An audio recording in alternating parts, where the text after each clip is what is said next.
হরে কৃষ্ণ। জয় নিতাই, জয় গৌ।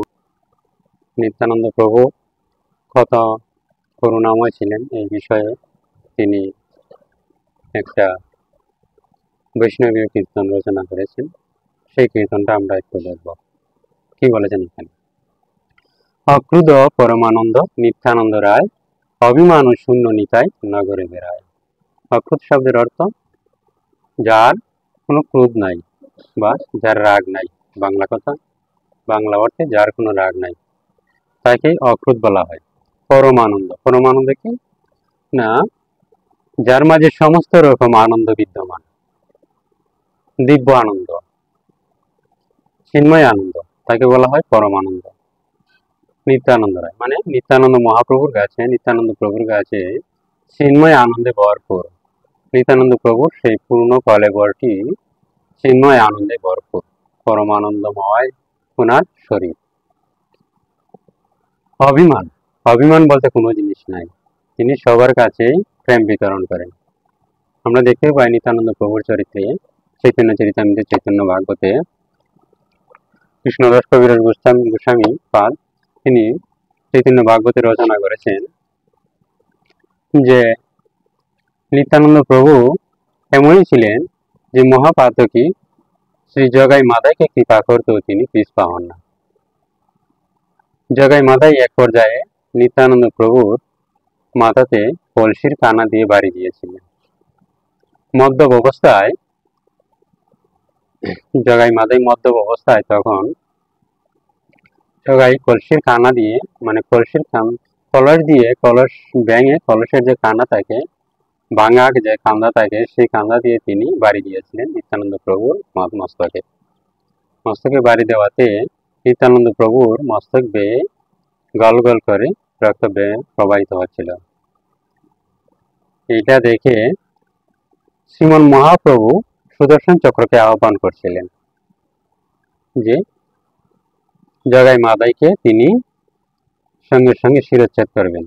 কিন্তু নিত্যানন্দ প্রভু এতই করুণাময় ছিলেন যে নিত্যানন্দ প্রভু তখন শ্রী চৈতন্য মহাপ্রভুকে তিনি বুঝাইছিলেন। শ্রী চৈতন্য মহাপ্রভুকে বলছিলেন, প্রভু তুমি না বলেছিলে এবে না অস্ত্র ধরিব, হৃদয় শুদ্ধি করিব, সবাই হৃদয় শুদ্ধ করব, সবার হৃদয় শুদ্ধ করে সবাইকে উদ্ধার করব, অস্ত্র দিয়ে দণ্ড দিয়ে কাউকে উদ্ধার করব না। কিন্তু এখন কেন প্রভু আপনি সুদর্শন চক্র আহ্বান করছেন, অস্ত্র ধারণ করতেছেন? প্রভু আপনি জগাইকে ক্ষমা করে দেন, করেছে। তো এইভাবে নিত্যানন্দ প্রভুর যে অক্রোধ, প্রচ্ছন্নতা দেহের মাঝে আঘাত করেছে। আমাদের শরীরে যদি কেউ আঘাত করে তাহলে আমরা কি করব? আমাদের শরীরে কেউ আমাদেরকে আঘাত করলে পরে আমরা তার প্রতি ক্রোধান্বিত হয়ে যাই, তখন আমাদের ধৈর্য নষ্ট হয়ে যায়, ধৈর্য বিচ্যুত হয়ে যায়। কিন্তু নিত্যানন্দ প্রভু এমনি পরম করুণাময় ছিলেন যে নিত্যানন্দ প্রভু তার দেহতে একজন আঘাত করেছে, মাথা ফাটিয়ে দিয়েছে, কিন্তু তিনি তার প্রতি ক্রোধান্বিত হননি। তিনি উপরন্তু কি করেছিলেন না, তা ওনাকে কৃপা করেছিলেন। পরম করুণাময় শ্রী নিত্যানন্দ প্রভু সেই জগাই মাদাইকে কৃপা করেছিলেন। শ্রী চৈতন্য মহাপ্রভুকে বলছিলেন যে হে প্রভু, তুমি যদি তাদেরকে স্মরণ না দাও, তুমি যদি তাদেরকে উদ্ধার না করো, তাহলে কে উদ্ধার করবে? তাই তুমি জগাই মাদাইকে উদ্ধার করো, তাদের সমস্ত পাপের ভার তুমি আমাকে দিয়ে তাদেরকে তুমি উদ্ধার করো। এইভাবে শ্রী চৈতন্য মহাপ্রভু নিত্যানন্দ প্রভুর করুণায় জগাই মাদাইকে উদ্ধার করলেন। এইখানে নিত্যানন্দ প্রভুর অক্রোধ, অভিমান শূন্যতা প্রতিপন্ন হলো। তারপরে কি, অদম পতিত জীবের দ্বারে দ্বারে গিয়া হরিনাম মহামন্ত্র দেন বিলাইয়া। মানে যত অদম পতিত জীব ছিল সবার দুয়ারে দুয়ারে তিনি গিয়ে হরিনাম মহামন্ত্র তিনি বিলিয়ে দিয়েছেন। যেমন নিত্যানন্দ প্রভু প্রত্যেক জীবের অদম পতিত চণ্ডাল কাউকে তিনি বাজ বিচার করেন।